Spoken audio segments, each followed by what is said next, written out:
शुक्रिया साथियों,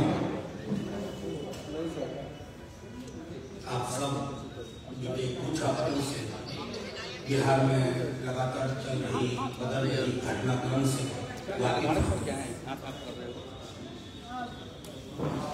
मैं तो मालूम लेकिन उनके बारे में क्या जो कभी इधर देखते हैं उधर देखते हैं। मेरा मानना है कि थोड़ी चीजें ऐतिहासिक परिप्रेक्ष्य में बात की जाएगा। माननीय मुख्यमंत्री जो तब भी मुख्यमंत्री थे 2022 के, अब भी हैं, जब उन्होंने लालू जी और हमारे नेता तेजस्वी जी को अप्रोच किया कि हमारी पार्टी को भाजपा तोड़ने की कोशिश कर रही है, मैं बड़ा परेशान हूँ, असहज हूँ। तो आप सब जानते हैं लालू जी विशाल हृदय है, उनको लगा ये तो हमारे ही परिवार का हिस्सा है, एक वक्त इनको प्रोटेक्ट किया। लेकिन तेजस्वी जी की एक शर्त थी और वो शर्त साफ, अगर हम आपके साथ आते हैं तो मेरा पहला दिन पहली प्राथमिकता बिहार के युवाओं को रोजगार देना, नौकरी देने की, क्योंकि 10 लाख नौकरी का वादा हमारे मैनिफेस्टो में था, हमारे संकल्प में, हमारी प्रतिबद्धता में था। नीतीश जी, माननीय मुख्यमंत्री जी 17 वर्ष अलग से भी शासन की। बिहार की चर्चा पूरे देश में आप सब जानते हैं, कई अन्य कारणों से हुआ करता था, लेकिन पहली बार बिहार की चर्चा हुई जब लाखों लोगों को नौकरियां मिली। ये उनका कमिटमेंट था। 17 महीने रहे वो, 4 लाख से ऊपर नौकरियां मिली। और आज की भी जो प्रेस कॉन्फ्रेंस है, कुछ चीजें आपके समझ रखना चाहते हैं। 17 बरस बनाम 17 महीने, अब ये आप सब जानते हैं, हम नहीं कह रहे हैं। बिहार का युवा किसी भी जाति का हो, किसी भी धर्म का हो, आज उसमें हताशा का माहौल है, क्योंकि उसने सपने देखने शुरू किए थे। हर गांव के एक व्यक्ति को नौकरी मिली है, 2 व्यक्ति को नौकरी मिली है, 3 व्यक्ति को नौकरी मिली है, कोई पड़ोस सोना नहीं है नौकरी के बिना। तो सरकारें बनती क्यों? सरकारें मंदिर मस्जिद की साइज के लिए नहीं बनती, गुरुद्वारे के लिए बनती, रोजगार के लिए बनती, बेहतर सड़कों के जाल के लिए बनती। आरक्षण के प्रति जो हमारी प्रतिबद्धता थी, उसके लिए पहले जातिगत जनगणना होगी। नीतीश जी तो पहले भी मुख्यमंत्री थे, जातिगत जनगणना क्यों नहीं हुई? किसने ये आवाज उठाई थी? विधानमंडल में शिष्टमंडल के साथ कौन गया? तेजस्वी। उसके बाद आरक्षण का दायरा बढ़ा 65%, और लगातार मांग रही उनकी कि केंद्र धुंधलू रवैया मांगता है, इसे 9वीं अनुसूची में शामिल है। बहरहाल ये केंद्र के विवेक पर, उनके संकीर्ण मानसिकता के बारे में मैं कुछ कहना नहीं चाहता। अभी 1,35,000 से ज्यादा पद सृजित कर चुके हैं, तेजस्वी जी कर चुके थे। स्वास्थ्य विभाग 1,35,000 सब कुछ हो चुका है। बस मैं माननीय मुख्यमंत्री जी से आग्रह करता हूं कि सिर्फ ये तेजस्वी का विजन था, इसलिए इसको खारिज ना करें। बिहार के युवाओं को स्मरण करें और इन 1,35,000 नौकरियों 2 महीने के अंदर सारी प्रक्रिया पूरी करें। क्योंकि तेजस्वी का आइडिया था, अरे क्रेडिट उसको जाएगा ना, हम इतनी छोटी राजनीति में भरोसा नहीं करते, क्रेडिट लोग दे रहे हैं, क्या करें, लोगों का मुंह बंद करके। 1 लाख शिक्षकों की नियुक्तियां भी पाइपलाइन में करके वो निकले। 1 लाख उन पर भी आपका, उन शिक्षकों की नियुक्तियों का आपका कोई विभाजन ना होना पड़े, आप इनको पूरा करें 30 से 40 दिन के अंदर, तो एक संदेश जाएगा। लेकिन अगर आपको लगे करें तेजस्वी ने उसके मिनिस्ट्री ने, उनके मंत्रिमंडल ने, उनके सहयोगियों ने किया था, इसको ना किया जाए, इस प्रक्रिया और इस मानसिकता से माननीय मुख्यमंत्री जी आप बाहर आए। बिहार के भलाई के अलावा हमारी पार्टी का कोई एजेंडा नहीं है, मैं बार बार बता रहा हूं। इन 17 महीनों में बिहार की चर्चा पॉजिटिव एजेंडे के साथ हुई। मुख्यमंत्री जी जब कभी सदन में या कुछ बोल गए, हमने कहा ना, इससे विचलित नहीं होना, यह विचलित नहीं होना, उन्हें भी समझाया, आगे बढ़े। गृह विभाग और अन्य विभागों, मसलन सहकारिता, ग्रामीण कार्य विभाग, लोक स्वास्थ्य अभियंत्रण और अन्य विभागों में भी रिक्तियां चिन्हित कर दी गई और इन चिन्हित रिक्तियों को मैं फिर से दोहरा रहा हूं कि आप उसको सबका न करें, इस पर तुम्हारा धाप न करें, तो बिहार के युवाओं को सबके देखने का मौका लगेगा। एक और चीज आपको आश्चर्य होगा, आशा एवं ममता कर्मियों के मानदेय को बढ़ाने की फाइल 2 कैबिनेट से रोक दी गई।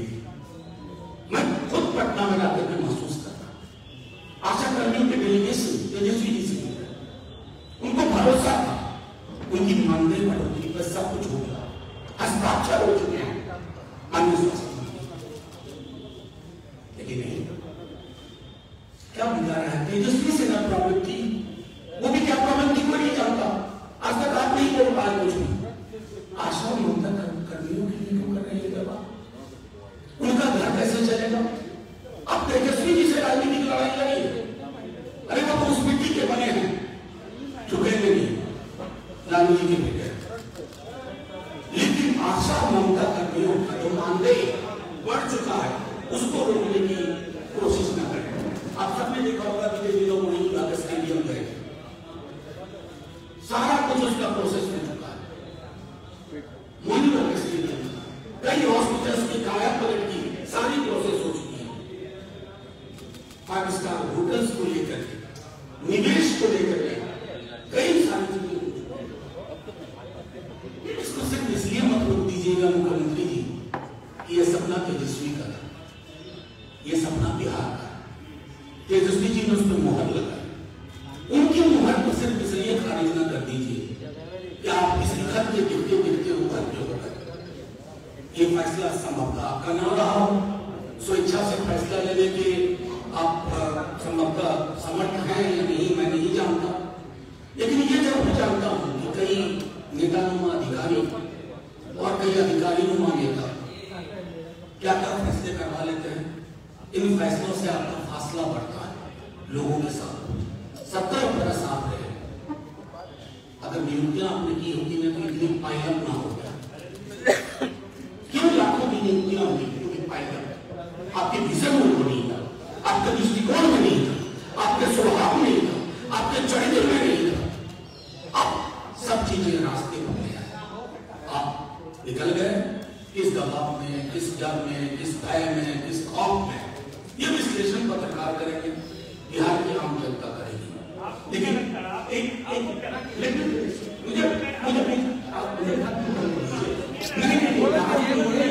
बिहार में युवाओं का तथ्य है, नहीं आप मुझे इतना बना रहे।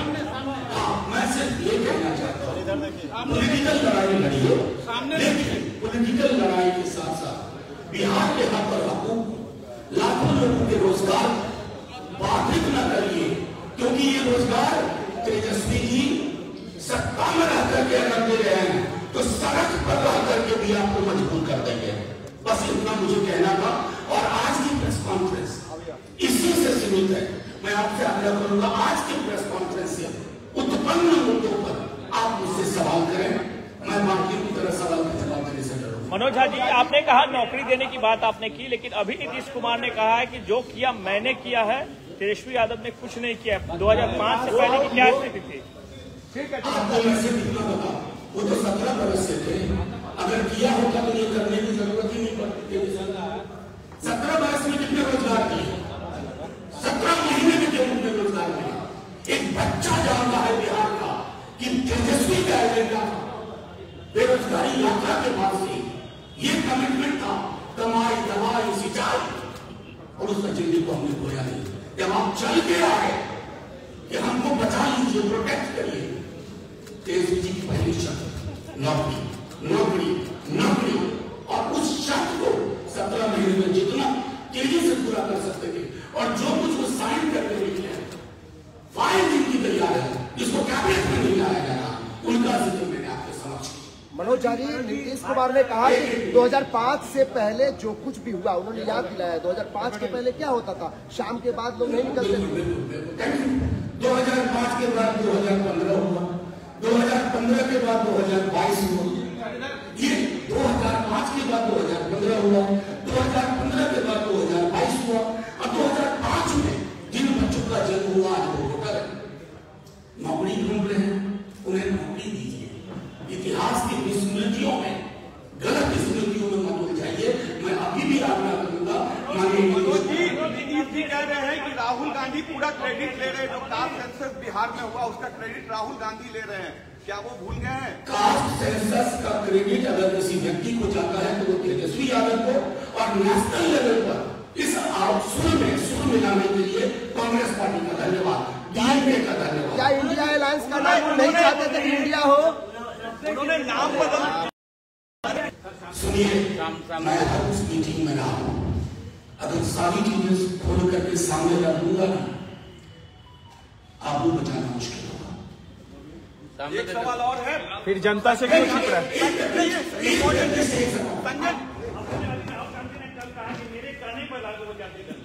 नहीं, झूठ मत बोलिए, झूठ और सच के बीच में स्किल में बहुत सारे प्रश्न बंधन है। हमने ये मांग उठाई, इस मांग को देश में ट्रैक्शन मिला, और मैं क्रेडिट दूंगा कांग्रेस पार्टी और डीएमके को, जिन्होंने इसके साथ अपने को संबंधित किया। मनोज झा क्रेडिट वार में ही सरकार चली गई क्या? करेंगे क्रेडिट वॉर, देखिए इस पर एकदम वॉर न कहिए, और क्रेडिट बिहार की जनता से आप माइक ऑफ करके पूछ लीजिए, नौकरी मतलब तेजस्वी, और नीतीश जी के लिए जो शब्द पर्यायवाची के रूप में इस्तेमाल होता है वो उस रूप में इस्तेमाल होता है। तो आप ही लोगों ने पहले नौकरी मतलब तेजस्वी, नौकरी मतलब लालू यादव नहीं थे, ये आप जो मैंने नहीं कहा वो भी आप कहना चाहते एक बहुत इंपॉर्टेंट सवाल है। संजय झा ने कहा है कि नीतीश जी जब घूम रहे थे तो सारे सीएम ने, जो विपक्ष के, उन्होंने कहा कि कांग्रेस के साथ नहीं जाना, अलग अलायंस बनाना। क्या मैंने आपको पहले कह दिया, इंडिया अलायंस की हर मीटिंग में रहा, बहुत सारी चीजें लिखूंगा, बहुत सारी चीजें लिखूंगा और बोलूंगा, बस अभी आप लोग कुछ लोगों के चेहरे पे बनेगा। क्या नहीं, आप क्या सवाल कर रहे हैं? आपने मुझे सुना ही नहीं। नीतीश जी नहीं, देखिए राहुल जी ने क्या कहा, वो राहुल जी की पार्टी से पूछे। इधर देखिए, मैं सिर्फ इतना कहना चाहता हूँ, आप सब जानते हैं बिहार में कि तेजस्वी जी ने किस बात को उठाया, फिर नीतीश जी ने उनसे मुलाकात की, आपको पता है बंद कमरे में।